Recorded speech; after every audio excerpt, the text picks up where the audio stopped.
The Wren house sat on the edge of town near a thinning forest. Nobody went near it now, not since the 9th grave appeared in the garden. 9 stones lined the back fence. No names, no dates, just the same shape and tilt. The Wrens said they were daughters. The town called them graves. The last one was fresh. Some swore the dirt still steamed. At first, the family wasn't feared. Mr. Wren worked for the county neat and quiet. His wife came to town only on Sundays, always humming. They had no sons, just girls. 9, people said, though never all at once. Some thought they were kept inside for safety, others said discipline. Either way, they were rarely seen and never heard. By the 3rd funeral, people started watching the house. The Wrens said each death was natural: fever, lung rot, a barn fire no one else noticed. Only one doctor was ever called. He left early, pale, with blood on his cuff. A month later, his office burned, files gone. After that, no one asked questions. The town let the burials continue, quiet, unchallenged. No one asked why the soil never hardened, why the same shovel marks came back every year. The 9th grave was different. A farmhand walking home late claimed he saw Mrs. Wren smoothing the mound with her bare hands. Her dress was soaked, red to the wrists. She was smiling, but not at him, at the grave, like she'd just finished a story. The boy left town the next morning. His horse was found on the Wren property, eyes gone, body stiff in the August heat. There were no birth records. Church logs listed the family once. 9 souls under God's care. No names, no baptisms. Some neighbors recalled the girls, thin, quiet, never crying. One teacher said she saw one at the stairs, unmoving. The girl's hands opened and closed, 4 counts apart, like she was practicing something. After the last burial, the house went silent. Smoke stopped, lights stopped. The porch stayed swept, curtains drawn. No one answered the door. After weeks, the sheriff broke in. The rooms were empty, no furniture, no dust, just cold air. On the kitchen table, a piece of linen stitched with the number 9, and a cutting board stained dark.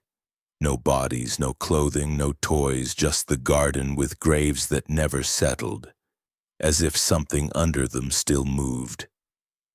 Years later, tests found the soil full of calcium, formaldehyde, and unexplainable proteins.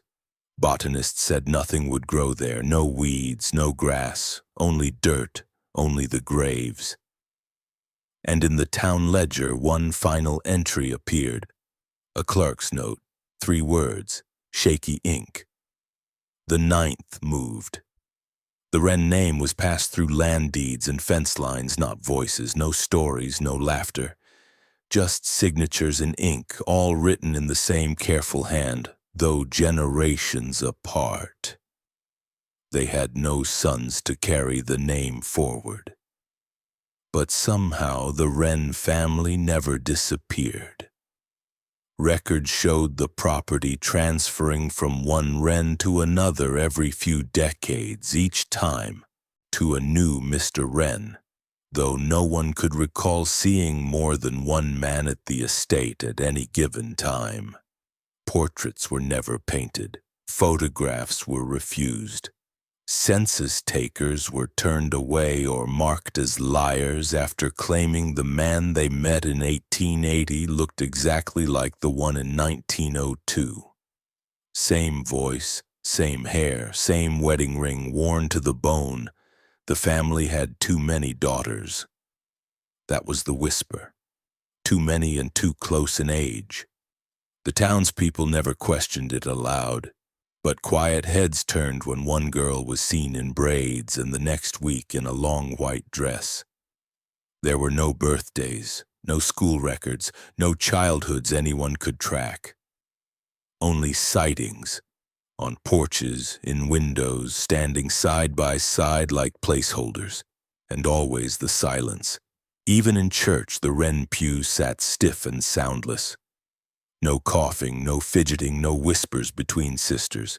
Just wide eyes and hands folded too neatly to be natural, as if someone had taught them how to be still but not why. Neighbors said the girls were polite, too polite. One woman swore that when she waved at the oldest daughter from the road, the girl bowed, a deep, formal bend at the waist, and held the position for nearly a minute, eyes locked straight ahead. It unsettled her so much she dropped the pie she was carrying. The crust cracked open like a wound, and she ran back to her house without knocking. Years later, she couldn't explain what frightened her more, the bow itself, or the way the other daughters inside turned to watch, all at once in perfect sequence, as if waiting for a signal to move. Inside the Wren house, sound was controlled. Walls were double-boarded and doors had cloth-lined frames. Footsteps didn't echo, whispers didn't carry. The architecture itself felt designed to hide something, not just from the world, but from each other. Narrow corridors, heavy curtains, a strange coldness in the upper rooms even in summer. The back staircase was lined with handrails sanded smooth by generations of small, nervous fingers. One former maid, who only worked 2 days before quitting, said she found a locked cabinet filled with dozens of identical shoes, all the same size, polished and unworn. When she asked Mrs. Wren about it, the woman tilted her head and said, "We prepare for steps that haven't arrived yet." No one remembered hearing the girls speak in full sentences, not even at the post. When they picked up deliveries, they nodded instead of asking, signed instead of saying. One delivery boy swore he saw one girl mouth something at him once, a single word, "dig," but her lips barely moved. He refused to return after that. His horse threw a shoe near the Wren gate and the metal piece was never found. The wheel ruts from that day never faded, even after the rains. The dirt hardened around them like the ground was clenching. Behind the house, in a structure that once looked like a greenhouse but had long since been blacked out, a faint blue glow sometimes pulsed at night. No one knew what powered it. The house had no electricity at the time. Some said it was swamp gas. Others said it was prayer. But those who lived closest claimed they heard something just before the light appeared. Not chanting, not music, but breathing. Timed, measured, like lungs too large to belong to any one person. A pulse that didn't match human rhythm. One woman said she timed it. 9 seconds inhale, 9 seconds hold, 9 seconds exhale, over and over again. She wrote it in her diary.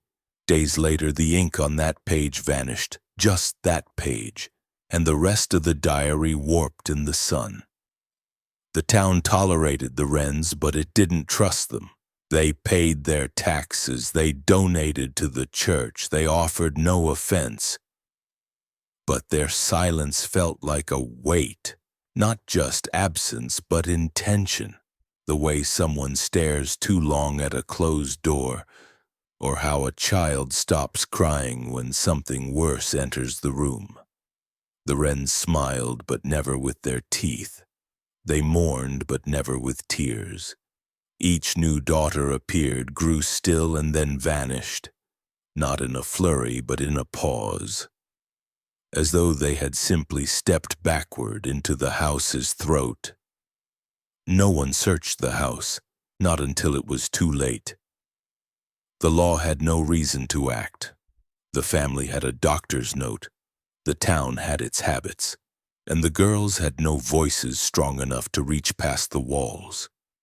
Their names, if they had names, were never recorded. Their laughter, if it existed, was never heard. and their thoughts, if they dared to form, were never spoken aloud. The family had no sons, but it didn't need any. It had daughters, always daughters, born silent, raised silent, buried with nothing left to say. And the silence wasn't absent, it was designed, it was part of the structure, like the blueprints had been drawn by something that understood human pain but didn't care about human warmth. And the house accepted it. It didn't settle, it didn't shift, it just waited. The Wren garden bloomed as if it never knew death. Thick vines wrapped around rusting trellises like they were protecting something, not climbing. Cabbages the size of skulls pushed through the soil with unnatural speed, their leaves tight and veined like clenched fists. The corn rose in cruel, proud rows, too tall for the region, too fast for the season. Tomatoes split open from weight alone, bleeding down the wooden crates before they could be picked. Every villager in Dalton County had, at some point, whispered praise or suspicion. They said the Wrens grew miracles. They also said those miracles came with mourning, because every time something bloomed, someone in the house was buried. It was always the same story. A sickness no one else caught. A fever too quick for help. A small coffin ordered quietly from the carpenter who stopped asking for the cause of death. And just days later, the vegetables were back, fuller, redder, almost swollen with pride.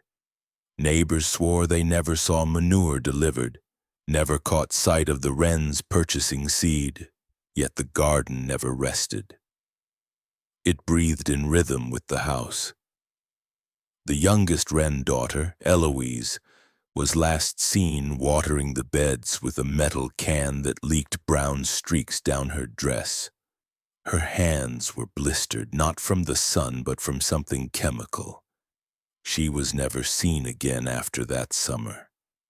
In the county ledger, 9 deaths are logged across 14 years, all daughters, all under 15. Officially, the cause reads rheumatic affliction or inflammatory degeneration, but no autopsies were performed. Only one body was briefly examined, the third girl, Helen, whose father finally called for the town doctor after she stopped speaking. When the physician arrived, he wasn't shown to a bed but to the barn. The girl was laid on a table used for slaughtering pigs. Her skin was damp, her teeth were gone, her throat was stitched shut with red thread. The father said she bit her own tongue off in sleep. The doctor left without signing the certificate. He died months later in a hunting accident no one investigated. And yet, the Wrens kept offering baskets to the local church, pumpkins that never rotted, carrots so crisp they snapped like bone, herbs that smelled sweet at first, then sharp and metallic on the tongue. The Reverend blessed them, but always asked someone else to cook them. Once the church dog dug up a marrow plant behind the chapel and unearthed something that wasn't root. It was small, curved, finger bone shaped.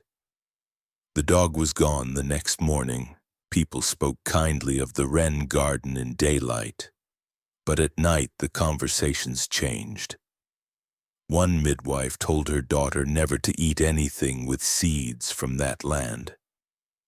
Another neighbor, widowed and half mad, claimed the soil around the house moved when no one walked it. She said she saw impressions of hands at dawn, small ones pressing upward through the dirt. No one believed her until she drank bleach. They buried her next to the hill the Wrens never touched, the only patch of land on their property where nothing grew. The matriarch, Clyra Wren, wore mourning black even before the girls died. She was always outside at dusk, fingers buried wrist deep in earth. She hummed lullabies while pruning rows of cucumbers that sprouted in the shape of curled spines. The blade she used wasn't for gardening. It was a surgeon's knife, engraved. No one asked where she got it.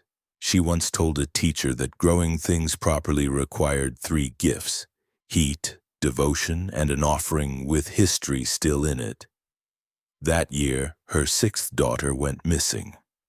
And that fall, the okra vines grew so thick they had to be cut with axes. When the Wren property was finally seized in 1921 after a court-ordered disappearance case, the garden was the first place the sheriff's team stepped into. They described it like a cathedral, not sacred, but shaped with intention. Stones arranged like teeth around the plot, roots twisted into knots resembling joints, mulch that smelled like hair. Digging revealed more than soil. Every 4th row hid something: bones, ribbons, a jaw, a dress stained from the inside. One officer found a set of buttons carved from human enamel. Another vomited into the kale and swore he heard laughter underneath. The soil samples were never published. What little documentation remained was pulled into sealed archives within a month. But one photograph from the dig still circulates in secret. A head of lettuce, split down the center, revealing a lump of cartilage shaped like a child's ear. They burned the garden the following spring. But the grass hasn't returned, only ash. Locals say nothing will ever grow there again. Not because the soil is dead, but because it remembers what it was fed. For 40 years, Mr. Horace Wren walked the same dirt road at precisely the same hour, with the same iron-latched briefcase and the same flat expression. His pace never quickened. His clothes never changed more than the shade of gray they wore. Even as the county around him aged, rebuilt, burned, or was forgotten, Horace Wren remained. He walked like something that had memorized the act, like the motion was mimicry, not necessity. He passed houses that changed owners, trees that lost their shape, a town that slowly dried at the edges. But he didn't seem to notice. Witnesses said he always walked in shadow, though they couldn't recall any trees above him. Others claimed he blinked too slowly, like his body had to remember it was supposed to. The children of Dalton whispered stories that grew colder with each retelling. That Horace Wren had been dead for years, but no one had buried him yet. He worked in the lower vaults of the county archives, cataloging death notices and soil transfers. Never births. Never anything that began, only things that ended. His signature, if found, was always exact. Same pressure, same spacing, no deviation, and always dated at 3:13 p.m. His office smelled of formaldehyde and scorched leather. One intern described it as a place where names go to be erased. Horace never took lunch, never spoke unless required, and yet no one dared fire him. Because somehow, nothing ever broke in that wing. Records misfiled by others reappeared at his desk, corrected without explanation.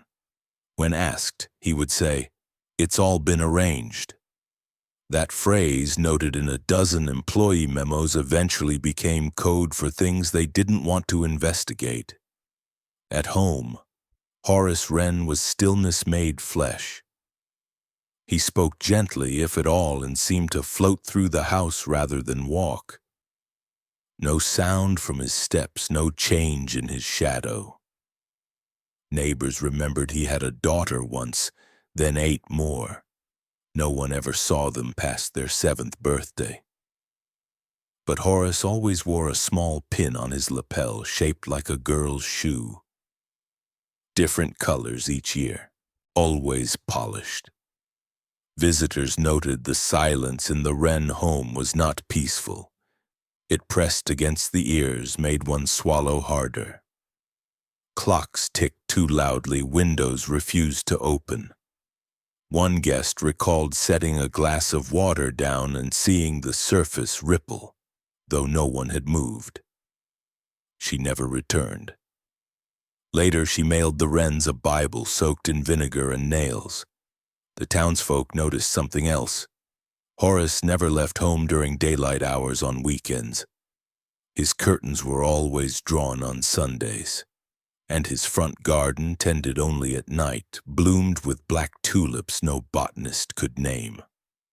They grew in threes, always threes.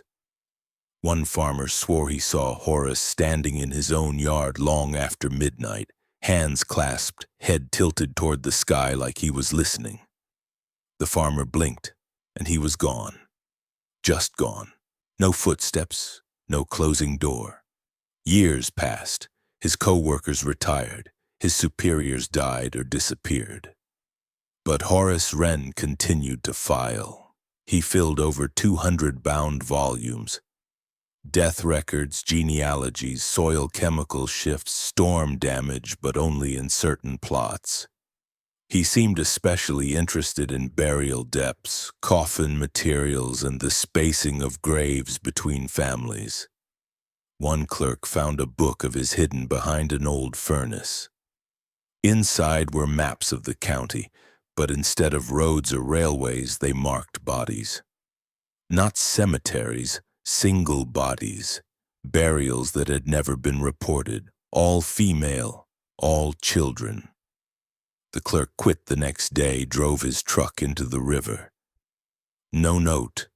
There were no photographs of Horace after 1912, though he lived until at least 1948. Or something wearing him did. His identification card never expired. His writing never trembled. And every year he added a new shelf in the basement. Neighbors eventually avoided eye contact if he passed. Dogs whimpered. Mailmen dropped envelopes at the gate and left. One boy threw a stone at his house on a dare. The next morning he was found under his own porch, his hand black with ink and his tongue sewn to his cheek. He never spoke again, and his eyes blinked one at a time, slowly, like they didn't belong to him anymore. No one declared Horace dead. There was no service, no will, no obituary.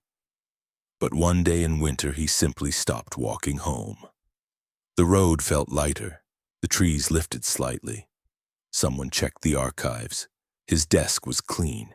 His briefcase is gone. And on the calendar nailed to the wall was a date circled in red. Not that day, but one from the past. October 4th, 1904. No one could explain it, but from that moment the house began to change. Windows cracked, doors stuck. A low hum like breath behind a wall returned to the rooms. And the black tulips? They bloomed again, this time in nines, aligned like gravestones. Later, when a historian reviewed the old county files, they noticed something buried in the microfilm. A single line in one of Horace's final entries, scratched into the margin like a confession no one was meant to read. It said, "The land accepts them, but only if the witness stays still long enough to forget what he buried." And Horace Wren never moved. There was a room upstairs in the Wren house that no one mentioned by name. It sat at the far end of a crooked hallway, its door lower than the others, its wood stained with streaks that never dried. The hinges moaned when moved, though no one recalled opening it. No visitors remembered seeing it. Yet everyone agreed it had always been there. It held no windows, no heat. The wallpaper was torn off in long claw-like patterns, and the floorboards were warped from something having been dragged too many times in the same direction. In the center of the room sat a single wooden stool, its legs uneven as if designed to rock slightly even when placed on flat ground. Above it, hanging from a rusted chain, swayed a lantern that was never lit. Not even once. This was the sewing room, not for curtains or linens or family quilts. It was for dresses, handmade, fitted, stitched in silence. The Wren girls were taught how to thread a needle before they were taught to read. Their hands bled young. Their fingers grew calloused in patterns that matched the thimbles locked into the cabinet above the door. But the cabinet was always shut when outsiders came, and the girls' dresses, while outwardly charming, all lace and pastel, had a strange stiffness to them. They didn't bend naturally, they moved like armor. The thread was dyed deep rust red, almost black in low light. At first it was assumed to be decorative. But one county nurse, in a brief visit to examine the youngest daughter for a fever, noted a copper smell on the child's hemline. She traced the odor to the dress's seams, which were damp to the touch despite the room being cold and dry. When she asked what it was, the child only said, "It helps it stay." The nurse never returned, and her resignation letter simply read, "They are being fused." In that upstairs room, they weren't taught fashion. They were taught permanence. Each dress was fitted with skin-pricking care. If the stitching wasn't tight enough to leave an imprint, it was ripped out and redone. One set of instructions was discovered years later, tucked behind the baseboard. It was written in a cipher that mirrored itself, letters curved backward, sentences spiraling inward like a maze. When decoded, it read, "The needle delivers the lesson. The cloth remembers the body. Blood binds what words cannot." There were no mirrors allowed anywhere in the house, but especially not in the sewing room. Not even a shard of reflection. Some believed this was to prevent vanity. Others suspected it was to keep the girls from seeing what they were becoming. A former servant recalled that after one particularly long session, she found tiny flecks of skin embedded in the carpet, as though someone had been trying to cut a dress off without unthreading it. The dresses were not worn. They were worn into. Days at a time, peeled off only when the skin beneath began to reject the fabric. That was part of the learning. Tolerance of pain, endurance of bond, and above all, silence. The book kept in the room was never meant to be read aloud. It had no title, no page numbers, and no author. Its cover was wax-sealed, and each chapter began with a crude illustration. Not drawings, but scorched impressions of a child's posture in different stages of discipline. A girl kneeling, a girl bent backward, a girl standing on one leg, arms folded like wings. The book described not the art of sewing, but the philosophy behind it. It instructed, "Stitch the hem to pulse, align the shoulder seams to breath. Never thread without intention, each needle carries memory." Local seamstresses who heard of the room, mostly through whispers, dismissed it as nonsense. Until one woman years later inherited a box of linens from the Wren estate and found that each piece had tiny numbers sewn into the underside of the collars, not dates, coordinates. When traced, each location corresponded to cemeteries, not all nearby. Not all registered. The girls were homeschooled not in arithmetic or scripture, but in repetition. They learned the weight of fabric, the smell of thread gone sour, the tension of blood-wet cotton. When one of them disobeyed, the punishment was not violence, but re-sewing. She would be locked in the room with her garment and told to unmake it stitch by stitch without scissors. Sometimes this took days. During that time, no food was delivered, only water. A glass set on the floor just out of reach. They had to earn it, with skin if needed. No girl cried after the age of 9. Those who did simply vanished from family portraits. And when asked, Mr. Wren would gently say, "She was not made to last." The room smelled of iron and dust. Its air was heavier than the rest of the house, as if something in the floorboards was breathing upward. More than one visitor mentioned feeling watched while inside, though there were no eyes. One inspector from Atlanta claimed he heard a low humming behind the wall, like a child singing with a needle between her teeth. He vomited outside and never filed his report. By the time the 9th daughter was born, the process was no longer hidden. It was an honor. Dresses were passed down, not between sisters, but between graves. Each time a girl was buried, the garden bloomed unnaturally full, and a new dress appeared in the hallway closet, already measured, already blood-soaked, waiting. And still the sewing room remained untouched by time. No dust settled there. No lock stayed rusted. The lantern continued to sway. And the stool, that uneven rocking stool, it never stopped moving even when no one sat on it. Like it remembered the weight of the girls who once did. And the thread, dark and quiet, never ran out.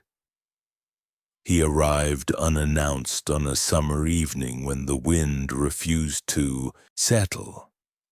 A traveling preacher with a hollow smile and a Bible that smelled of old soap and pocket rot. He called himself Brother Ellis and claimed no denomination, just conviction. The Wrens welcomed him with the flat warmth of people who did not understand visitors but were skilled in hospitality that seemed memorized rather than felt. He spoke of faith and rot, of sin buried beneath ritual, of how God would not be mocked even in houses where Scripture had been rewritten in stitched flesh. He stayed for one night, then he vanished. The next morning his horse was still tied outside, eating from an empty trough. No footprints led away from the house. The Wrens did not mention him again. For almost 20 years, no one spoke his name. No one asked. Those who remembered assumed he had simply moved on. But those closer to the land, those who knew the Wren daughters had gone into the ground younger than they came out of their childhood, suspected the preacher had seen too much. He was not the kind of man to ignore signs. And the Wren house had plenty. Light that didn't behave, clocks that ran backward during certain hours, girls who walked without sound. He'd stayed one night, just long enough to see, just long enough to understand what must never be known. The truth wouldn't come until decades later in 1957 during a failed plumbing repair that cracked open the cement basement floor. Underneath, sealed in layers of cloth, oilskin, and rusted chains, was a trunk. Small enough to be carried by one man, heavy enough to require two. The air that escaped when opened was thick with rot and something far older. Inside were bones, not full skeletons but pieces. Unnatural shapes bent backward, refused in angles that denied anatomy. One arm folded under itself 5 times. A rib cage inverted like a bowl. There were no eyes, no skull intact. But in the base of the trunk, half sewn into the lining, was a child's cloth doll with button eyes and a mouth made of dental wire. Stitched across its stomach was the name Ellis. Inside its chest cavity, carefully folded, perfectly preserved, was a man's wedding band. The inscription inside read, "To Ellis, always returned to him. Every tooth inside the trunk had been engraved, not with names, with verses. Verses from no scripture ever officially published, but which echoed dark variations of known lines. Blessed are the silent, for they cannot defy. The flesh is a garment to be tailored. When the blood remembers, the soul stays. These were carved in perfect detail, some so small they required a magnifying glass. This was not the work of panic or rage. It was devotion, ritual, time taken not to erase a body but to rewrite it. The preacher had written letters, now part of the county's sealed records. In his final, dated the night of his arrival at the Wren house, he described the family as unbothered by moral rhythm, and said the father's eyes shone too still for a man who'd known grief. He wrote of hearing hymns sung backward in the walls, of girls who slept not at night but at midday, their skin powdered with bone ash. He closed with a line few understood. There is no prayer strong enough to break what they have sown into this place. If I am taken, bury me on hollow land, not here. The authorities took the trunk, documented the contents, and quietly sealed the report. Official cause of death, undetermined. No public charges were made. The preacher's name never made the local paper. The trunk itself vanished. Some say it was sent to a private theological archive in Savannah. Others say it never left the basement at all, that it simply got moved deeper, below the root line where nothing could grow. The Wrens said nothing. By then the daughters were long gone. The garden still bloomed. The house remained untouched, as if time inside it no longer moved with the world. The sewing room still swayed. The stool still rocked. What disturbed the few who handled the remains wasn't the condition of the bones, though grotesque, or the doll, or even the verses. It was the discovery of a second layer beneath the bones. Wood shavings soaked in old ink, each etched with a different child's name. Not one of them belonged to any known daughter, and each name ended with the same letter. W burned into the shavings over and over as if signing something permanent. To this day, no one knows what happened to Brother Ellis in those final hours. But something survived him. Something learned from him. For several months after the trunk was found, locals swore they saw a thin figure walking near the house at dusk, pausing near gravestones, bowing its head. Some said it was Ellis. Others said it was something wearing him, like a garment someone else had stitched. The Wren house never admitted guilt. It didn't need to. The trunk told enough of the story. But only to those willing to look. And in that telling, something was passed on. Not a warning, not a confession, a pattern. The next preacher who came to the valley didn't stop at the house. He turned around before the last fence. When asked why, he said he smelled something in the air. Not rot, not blood, just thread. They found the letters inside the bench of a piano that hadn't been played in half a century. The keys were bone-colored, worn smooth from repetition. No sound came from them now. When pressed, they gave only a dull, defeated thud, like something beneath the strings had been stuffed to silence. Under the hinged lid, tucked between sheet music and a faded kerchief that still smelled of lavender and dust, were 9 folded papers, brittle with age, each labeled in the same looping hand. To be read when I am gone.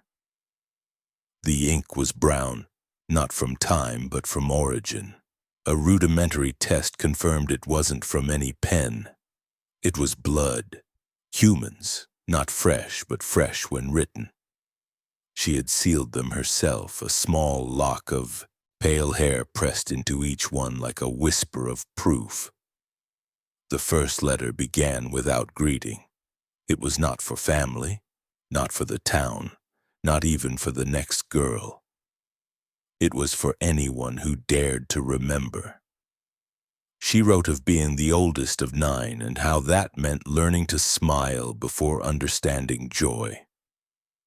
Her name was Mercy, though no one said it out loud after her 5th birthday.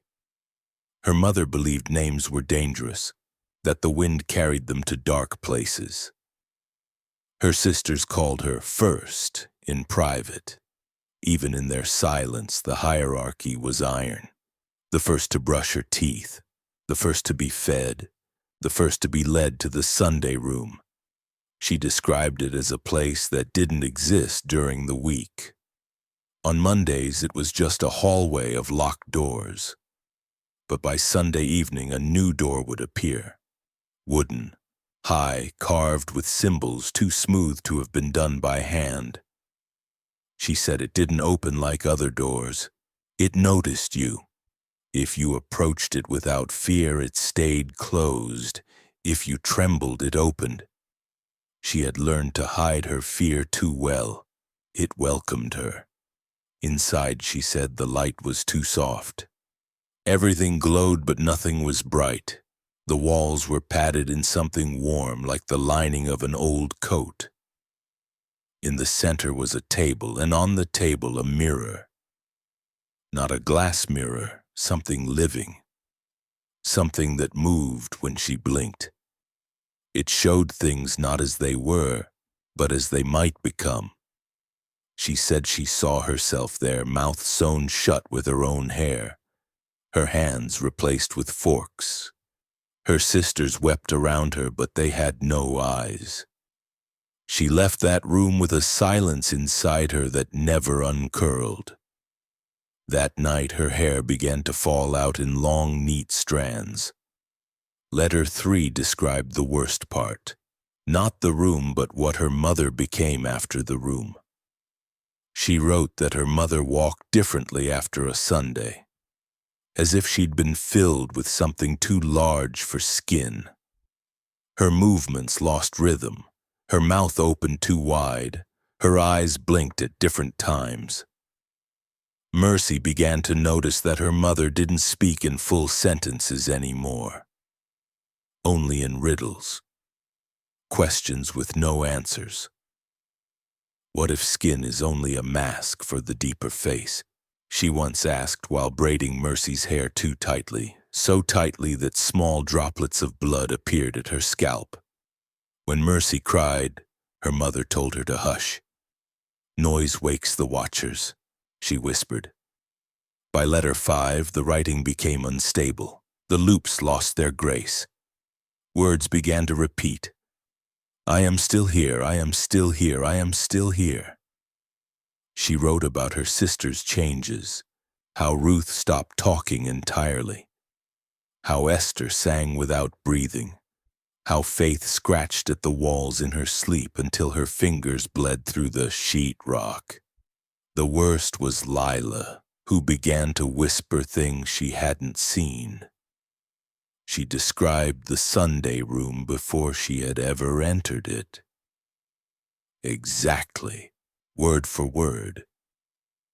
Mercy began to think it wasn't just a room they were taken to.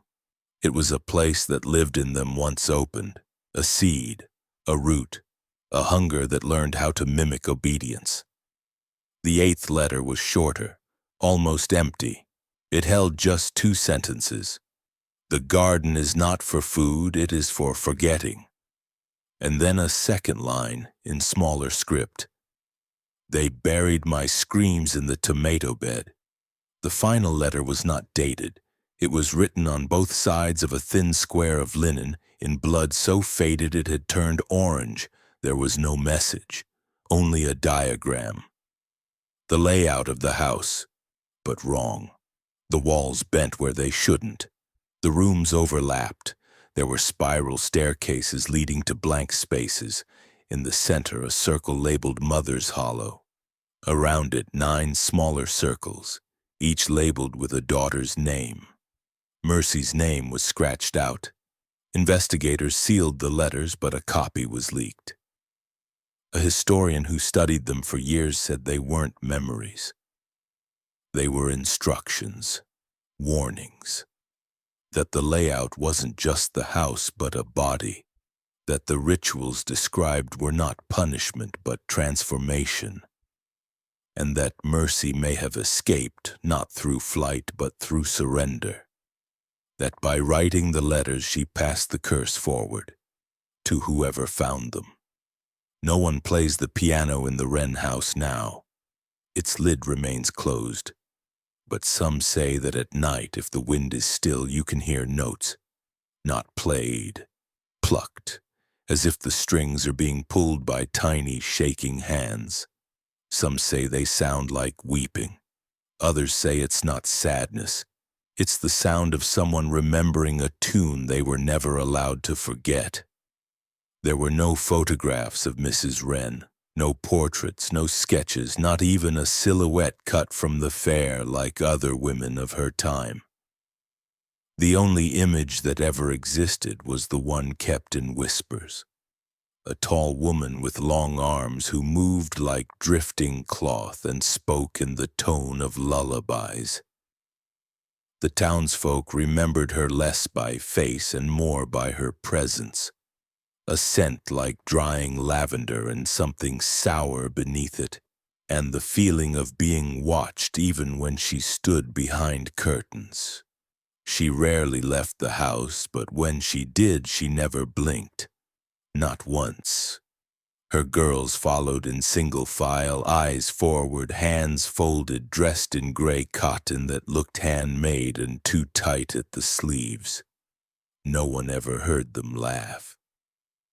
But what the townsfolk didn't know was that the mother sang most when she was alone, not to her children but to Clay. The attic door had no knob. It was hidden behind a bookshelf that smelled of oil and tobacco, untouched for decades. When the house was finally unsealed and the floors could no longer support their own secrets, a panel gave way, revealing a staircase too narrow for comfort and too dark for accident. At the top was a space no one remembered being part of the house. Tall ceilings that narrowed into a pitch like the throat of a chapel, its beams exposed and scrawled with chalk markings. In the Yabadida center were rows of shelving made from scavenged cradle parts.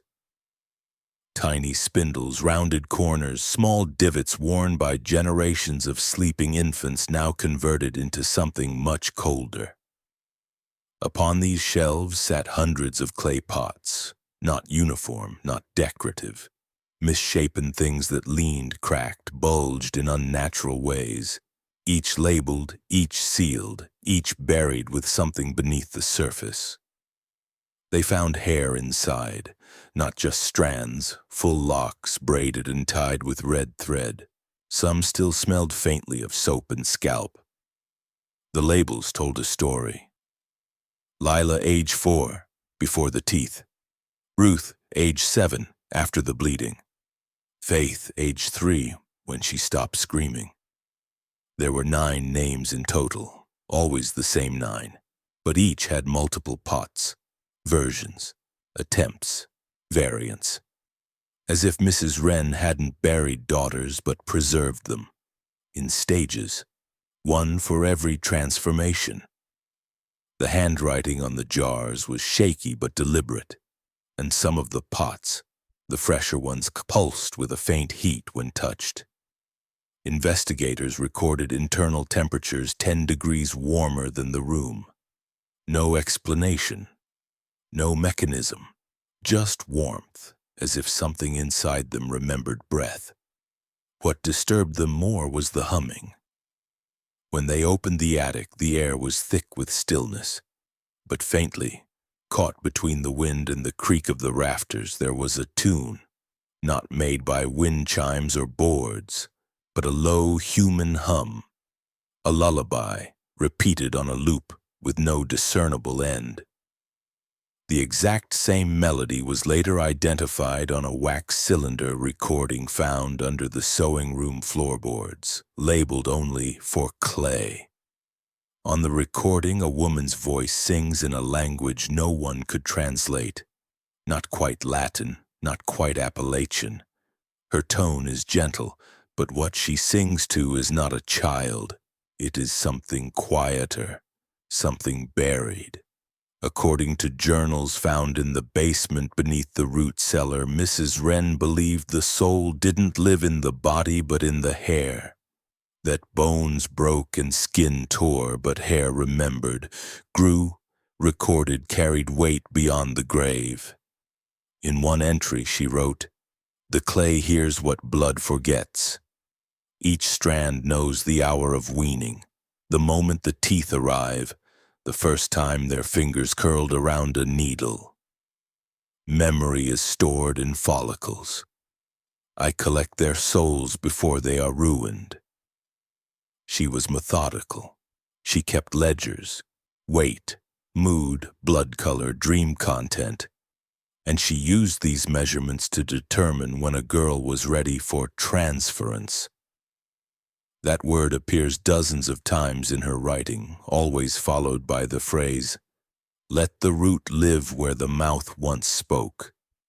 Some of the pots had fine cracks down the side, filled in with a dark resin. One investigator tried to lift one and dropped it. It didn't break. It shivered, as if something inside coiled tighter. Inside was a mixture of hair, molasses, broken teeth, and a single human nail wrapped in thread. There was also a lump of clay molded into a face. Smooth where the eyes should be, with lips pressed shut so tight that when cracked, the interior revealed tiny carved notches like tally marks. 54 of them. The same number of days that particular daughter had lived after her last visit to the Sunday room. What became clear over time was that Mrs. Wren had not killed her daughters in moments of madness. She had studied them. I watched them, waited for milestones only she understood. She believed in pruning, removing parts of the soul that grew wrong. The letters described her as loving, even doting. But the clay showed a different truth. She did not mourn her daughters. She collected them. She didn't want to bury bodies. She wanted to preserve conditions. She believed that memory itself was a disease, that if left untreated, a girl became her pain. So she sang to the parts that hadn't yet learned to hurt. And then she stored them, in jars, in song, in silence. Years after the house was sealed and the contents cataloged, one of the clay jars was accidentally moved to a museum basement. A night guard reported hearing lullabies coming from the storage room. No one believed him. But when the staff opened the crate the next morning, the clay was wet, still pliable, still warm, and the hair inside had grown by half an inch. No one knows where Mrs. Wren learned her methods. Some believe she belonged to a cult older than Scripture. Others think she simply broke, that she couldn't bear the chaos of motherhood and chose to reduce it to something she could measure.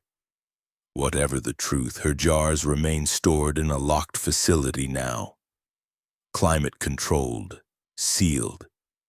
But visitors sometimes report a strange feeling when passing the door, like they've been seen, like something inside the walls just finished listening. And in some rural homes passed from grandmother to granddaughter, there are lullabies no one remembers writing. Always the same tune, always sung when the wind dies, and always directed at the soil.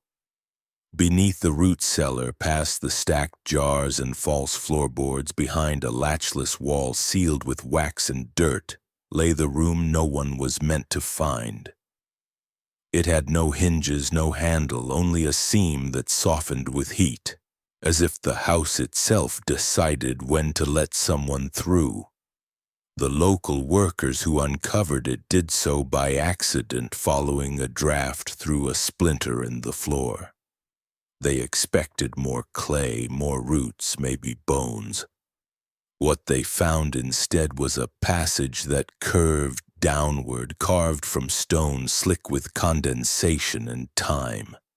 The air grew warm the deeper they went, though there was no light.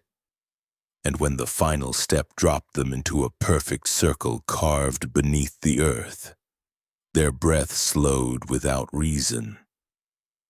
It felt like entering the chest of something still alive. The Sunday room was named after a single scrawled note found on the basement wall. Sunday is when the voice comes clear. No other record spoke of it. None of the daughter's letters mentioned it directly. Only hinted, only circled. But the shape of it matched their silence. The room was round, wide enough for 9 children to lie head to toe along the walls. Along the perimeter, the stone was inset with rows of thorns, sharp as razors, dried but still red-stained. Someone had built beds here, not for rest but for observation. Thorn beds, backless, narrow, just wide enough for a child to lay still and bleed slowly. Above each was a rusted oil lamp hanging from a hook, still full, still reeking of sulfur and burnt wick. They had not gone out naturally. They had been snuffed with intention. The floor sloped toward the center, drawing the eye and the blood downward to the slab. A single rectangular block of dark stone, darker than anything else in the room, carved so cleanly it didn't look like it belonged. It was too perfect, too smooth, as though placed, not shaped. Across its surface were names, the same 9 names from the attic jars, etched over and over in long, looping repetition. But every instance of every name had been crossed out, except one. Mother, unmarked, centered, repeated without edit. Some inscriptions looked scratched by hand, others were burned in. One was embedded with small bone fragments arranged like teeth. This slab wasn't a memorial, it was a ledger, a final correction, a rewriting of family, and at the center of the slab was a hole, a pit. Circular, small, just wide enough for a hand or a head or a heart. Its edges were lined with iron, and even now, after decades sealed away, it wept. A slow trickle of black-red fluid that smelled of iron rot and something vaguely sweet. The scent of sugar left too long in the heat. It wasn't fresh, but it wasn't dry either. Investigators couldn't identify its source. The fluid wasn't animal. It wasn't plant-based. Some samples contained traces of human DNA, but from no individual on file. The pit was still feeding something, or something was still feeding from it. The walls held symbols, scratched, smeared, some drawn in what appeared to be excrement or blood. Spirals, eyes without pupils, crosses turned inward. One repeating sigil showed a small child held upside down above a basin, limbs dangling, mouth closed. This image appeared 9 times, each with subtle variations. A dress was added, a mouth opened, a limb bent backwards. One image showed the child with no head. Beneath that, scrawled in barely legible writing, were the words, "Only silence births purity." Records found in the county archives, long dismissed as folklore, mentioned how the Wrens refused church services, declined medical aid, and hosted no Sunday guests. The town preacher wrote that every Sunday the bells rang, but no child ever came to the chapel. Mrs. Wren had once explained it was the girls' day of reflection. No one thought to question what they were reflecting on. But the truth is, Sunday was not for the girls. It was for her. It was the only day the house went quiet. No music, no humming. Just the sound of a door below the dirt opening and closing. The old letters described headaches, blurred time, gaps in memory, but they never explained what happened in the missing hours. One girl wrote, "I woke up with soil behind my teeth." Another said, "I dream of thorns but wake with scratches." The oldest daughter mentioned a red light that speaks without voice, and always they ended with the same word: Sunday. Forensic tests later revealed microfractures in the bones of the oldest daughter. Fractures spaced evenly along her back and legs, not deep enough to break, but spaced to bruise. The pain, one investigator noted, would not kill but would teach. It was training, he wrote, conditioning through agony. She had been made to lie on thorns, motionless, for hours at a time. The marks were symmetrical, intentional, ritualistic, and the deepest bruises are always centered at the spine, right above the heart. The theory emerged that the girls were laid here one by one each Sunday, offered, not to a god, not even to their mother, but to the space itself, to whatever belief lived beneath Mrs. Wren's mind. Some cults worship through fire, some through flesh, but the Wrens worshipped through silence, by stripping identity, breaking voice, and bleeding thought into soil. They believed purity came not from discipline, but from erasure. One journal fragment suggested that Mrs. Wren was once a twin, her sister stillborn and buried behind the house. "The other half went to root," it read, "but I stayed above to sing."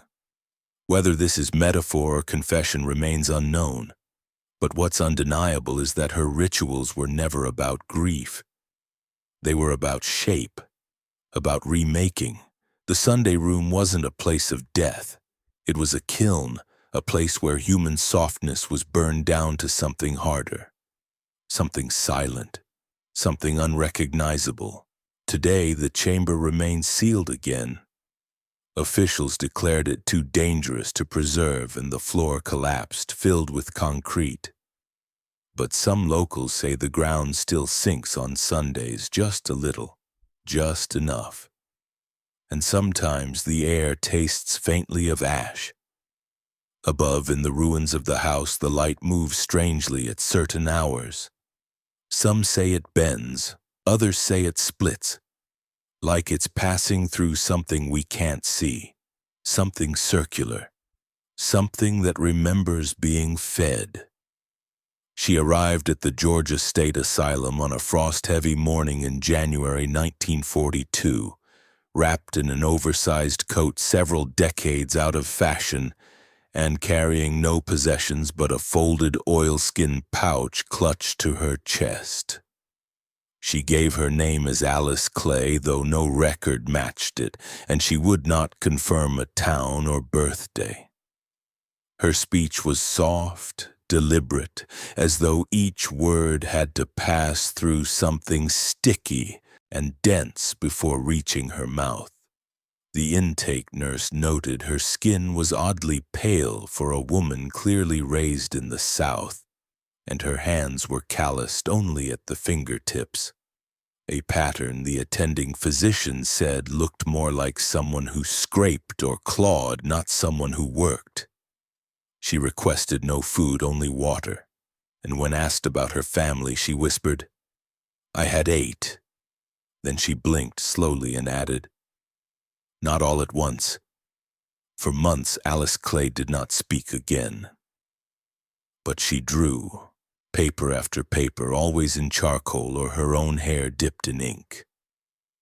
The staff thought she was illiterate at first, but it became clear she was choosing not to write. Only pictures, no words, as if language might bring something back she wanted kept buried. Her first drawing showed 9 girls in a line, all in black dresses with matching hems. Their eyes were empty circles. One of the girls, the tallest, was missing her shoes. Another picture showed the same 9, but this time standing in a field of twisted plants. Their feet melted into the roots. Behind them stood a house with no windows, and in the topmost gable was a figure with long arms and no mouth. "Mother," she finally whispered when asked who it was. Just that word. Then she pressed the page to her chest like it burned. She was placed in the quiet ward after attempting to remove her own eyelids with a paperclip. She had told the nurse calmly that they close when she sings. From then on, she was supervised at night, though staff reported she slept with her arms above her head as if waiting to be tied. The ward doctor noted she suffered from ritual-based trauma, though he confessed he could not identify the religion. One orderly said she once found Alice standing barefoot in the hallway, pressing her ear to the floor. When asked why, she whispered, "The garden is not full." She often said things like that, half-phrases like instructions meant for someone else. "Don't feed the jar after dusk. If the thorns grow black, cover your eyes. Never lie down on a Sunday." Over time, her drawings grew more anatomical. One showed a child's rib cage sewn shut with vines. Another showed a large spoon dipped into a pit of open mouths. One page, preserved by an orderly who later quit without notice, contained an image of a baby with its head backward being cradled by a hand with 3 thumbs. In the margin were the words, "She kissed it and it turned quiet." Alice never admitted to drawing these. She would look at them with flat recognition, then simply say, "It's what she planted." Eventually, a nurse named Carla began to piece together Alice's fragments, suspecting that Alice Clay was not the patient's real name. Clay perhaps wasn't a surname at all, but a memory. Something tactile, something buried. Carla searched birth records in the surrounding counties for matching family histories. 9 daughters. A remote home, a missing mother. Nothing surfaced, but one old census from 1905 listed a family named Wren. 9 children, all female. No known school records, no hospital visits, all marked as deceased by illness within a 20-year span. One father listed, no mother. The home address matched a parcel of land outside Forsyth County, now abandoned, overgrown. When Carla visited the property, all she found were 9 stone markers sunk flush to the ground and an iron gate with a hinge that turned the wrong way. After returning from the property, Carla attempted to speak to Alice, but she found her unresponsive, seated cross-legged and humming with her eyes rolled upward. The humming matched the tune Carla had heard in the wind outside the property. A lullaby in a minor key, no words, just breath. That night, Alice began to scream, not words, just a noise high and constant for almost 12 minutes. Her throat bled, she had to be sedated. When she woke, she had drawn one final picture, a hand emerging from a jar. The label read, "Me, age 10. 2 weeks later, Alice vanished from her room. No forced entry, no witnesses.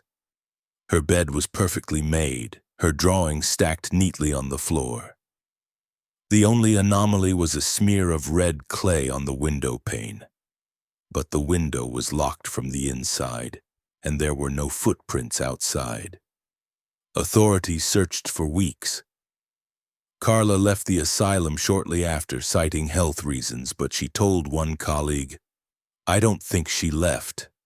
I think she was taken back. The garden wasn't finished." Today, the name Alice Clay means nothing to most, but the drawings remain. stored in a sealed archive box labeled Unclaimed Female, 1942. Inside, one note has been added by hand years later in a different script. It reads, "The harvest called her home. She was the last seed." It was August of 1971 when the ground finally gave up its silence. A development crew, hired to clear the Wren property for a new road, brought machines to the edge of the forgotten farmland, where only brittle fence posts and moss-stained stones hinted at the past. The air was thick, motionless, and even the cicadas seemed reluctant to sing. It was the backhoe that first struck something solid, not rock, not root, but a hollow thud that echoed like a gasp held too long. The men thought they'd found a well, but when they peeled back the clay, they uncovered a series of stacked, rotting boxes made of warped wood and knotted rope. Inside the first, bones arranged in a fetal position, dressed in a pale blue fabric that flaked to the touch. But this was not one girl. There were dozens, layered, coiled, folded unnaturally, and none were buried deep. They'd been placed gently, methodically, like seeds, and left just beneath the garden that had once grown too well. News crews never came. The county sealed the site within hours. Workers were paid off and warned away. But one foreman, a Vietnam vet with a glass eye and nothing to lose, kept notes. He sketched what he saw in the brief hour before the site was swallowed again. He drew a circle of bones, ribs curved like flower petals, and spines aligned in a sunburst pattern. Each skull faced inward. None had jaws, and in many of the torso, stitched delicately between the ribs were dried flowers, bent pins, and coins with dates smoothed blank. One figure had buttons sewn into its eye sockets. Another had hair braided down its spine like a vine. All wore dresses, handmade, no zippers, no tags. Some still bore the faint marks of hand-stitched initials. There were far more than 9. An anthropologist brought in to examine the remains quietly resigned. In her report, she used the word intentional 14 times. She noted the coins were stitched using a pattern she had only seen in Appalachian burial quilts, believed to keep the soul tied to the body until judgment. But these coins weren't placed gently. They were pushed through cartilage, jammed under breastplates, sewn through pelvic bone like someone trying to anchor something down that wanted to rise. The dried flowers once tested included varieties no longer native to Georgia. Some were believed extinct. All samples were destroyed in a cataloging fire the following month. No backup records exist. What haunts those who worked the dig wasn't just the number of bodies, it was the fact that none had been buried in pain. Their bones showed no signs of breakage, no defensive wounds, but their mouths, or what remained of them, told another story. Most were missing entirely. A few had teeth drilled with holes as if strung together before burial. One man claimed he pulled a molar from the dirt and found a carved letter M inside. Another found a finger bone with a wedding band grown into the joint. But perhaps the most disturbing detail, the bodies had not decomposed naturally. They had dried, not embalmed, desiccated. Like fruit left in heat, skin and tissue melted away, but without rot. And beneath them, buried deeper than the rest, they found a stone slab the size of a dining table, etched with the Wren family crest, but altered. The mother's face was missing, scratched off, and in its place was a hollow sun carved with 6 notches. Each notch was filled with wax. No formal charges were ever filed. The Wren family had long since vanished from records, their names erased in a courthouse fire years earlier. The county sold the land to a shell company. The pit was filled with concrete. A gas station was built on top of it. Today the pumps are always slow. The lights flicker even in daylight, and no grass has ever grown along the back fence. The workers who poured the foundation still won't speak. But one, now in his 70s, wrote an anonymous letter to a local paper that was never printed. In it he wrote, "We buried a ritual, not bodies. It breathed when we opened it, and I think it still does." A local teenager who trespassed on the site during construction claimed she heard humming near the lot's corner. She followed the sound and found a patch of dirt where the soil was soft, warm, and damp, though it hadn't rained in weeks. She pressed her hand to it, said it pulsed once like a breath, then went still. She told her mother, who told her to forget it. That girl's name was never recorded in the official site logs, but years later she gave birth to a daughter she named Alice. And that child never set foot in the backyard. The outrage began as a whisper, a shared sickness behind closed curtains. Mothers stopped walking past the lot. Fathers demanded answers from sheriffs who'd long since buried their part of the truth. The news trickled out in broken phrases: mass grave, child bones, stitched teeth. It hit the local paper in a single paragraph buried beneath a grain market update. But even in small print, horror has a way of spreading like fire through dry grass. Word reached Atlanta within days. Reporters came with notebooks and polite disbelief.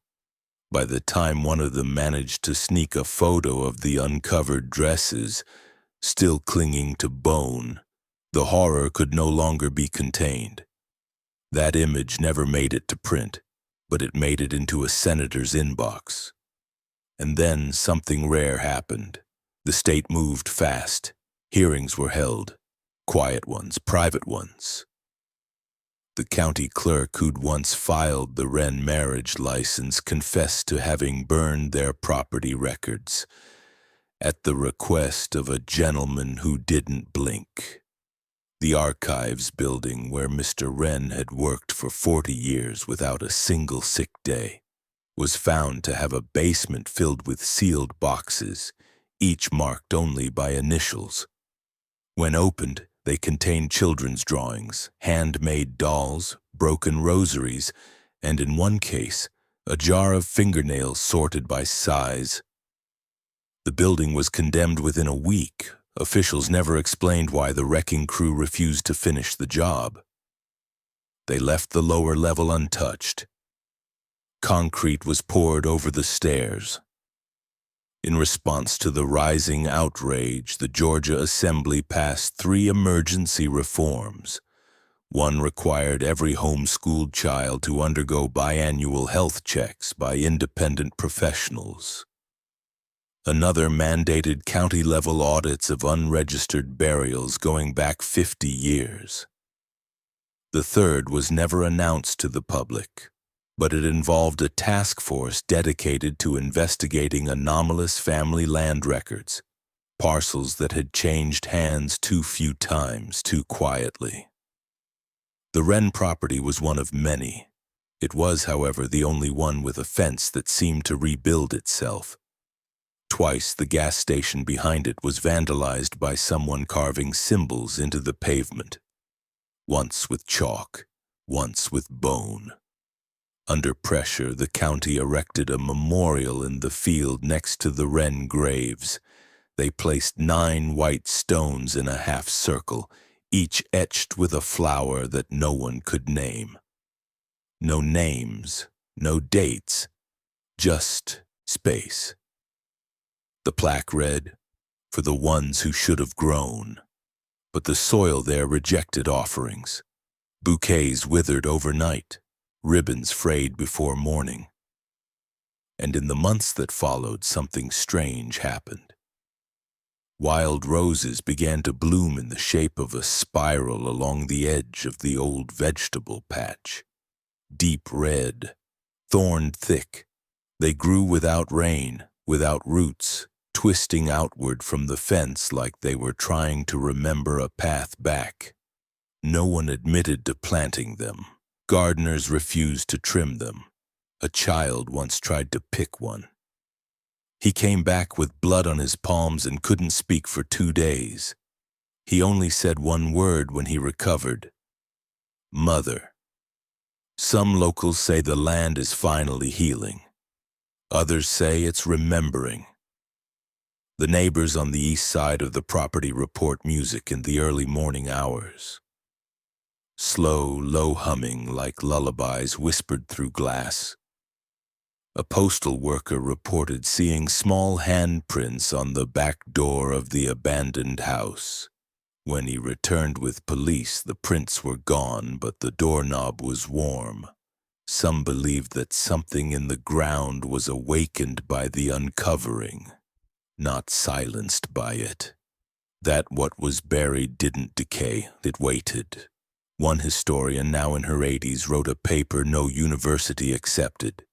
She called it Harvest Doctrine, and in it she proposed a theory, sinem, that certain bloodlines carry not just trauma but instruction.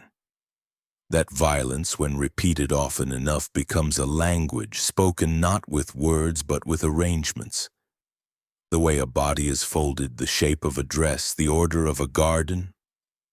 She believed the Wren family wasn't just evil, they were methodical, practicing something older than scripture, a pattern, a ceremony. She warned that ceremonies don't end when you burn the altar. They echo in behavior, in silence, in inheritance. Today, the Wren property remains fenced but unguarded. No one buys it, no one bulldozes it. Every spring the wild roses bloom stronger. They wrap around the fence posts now, curl through cracks in the concrete. They are darker this year, almost black, and they smell like salt, like iron, like something that should have stayed beneath the clay. The house is gone, but its story remains.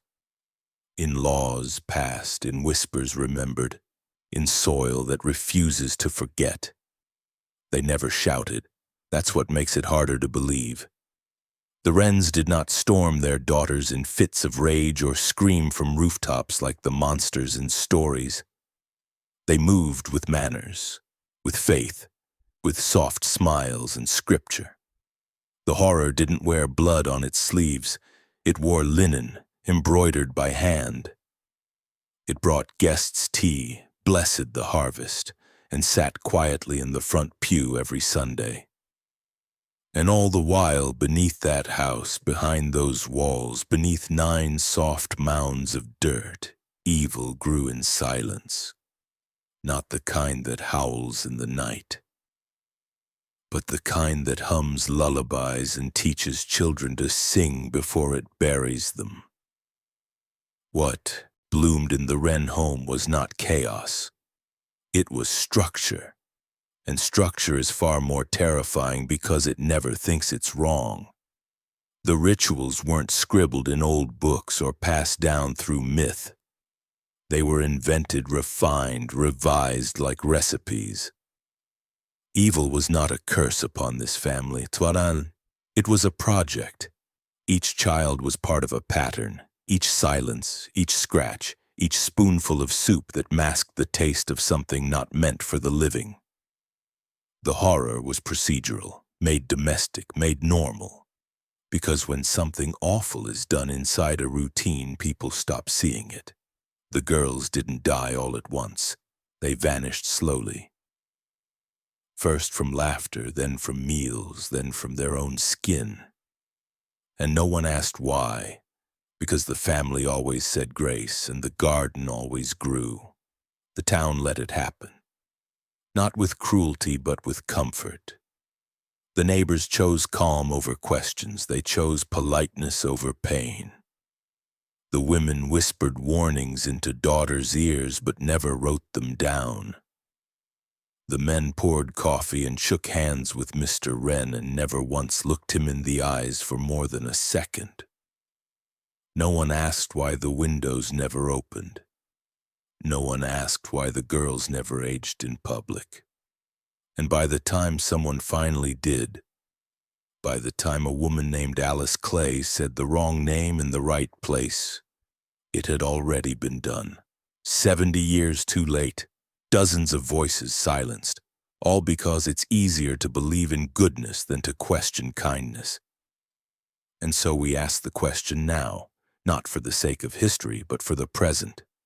Could this happen again? The truth is, it never stopped. Because evil like this doesn't live in haunted houses, it lives in routine, in unchecked basements, in families too proud to look inward, in towns too frightened to disrupt the peace. It thrives wherever people decide not to see. You don't need a twisted mother or an unblinking father to repeat this story. All you need is a place where secrets are easier than honesty, where grief is buried with soft words and fresh flowers, where children are told to be quiet, especially when they're hurting. So yes, it could happen again. But more truthfully, it already is. Somewhere, in some homes, behind trimmed hedges and clean windows. It is happening softly, methodically, in patterns that no one wants to recognize. And maybe next time there won't be a garden to reveal the truth. Maybe the next daughters won't leave behind letters or songs or graves marked in clay. Maybe next time evil will win by staying perfectly silent. So we leave you with what we know. The Wrens are gone, but the silence they mastered is still taught, not through words but through avoidance, and unless we break it, it will echo forever. What do you think? Could this happen again? Or did it never stop? And still, one question remains. How many families live on land that hasn't yet been asked what it remembers? What do you think? Could this happen again?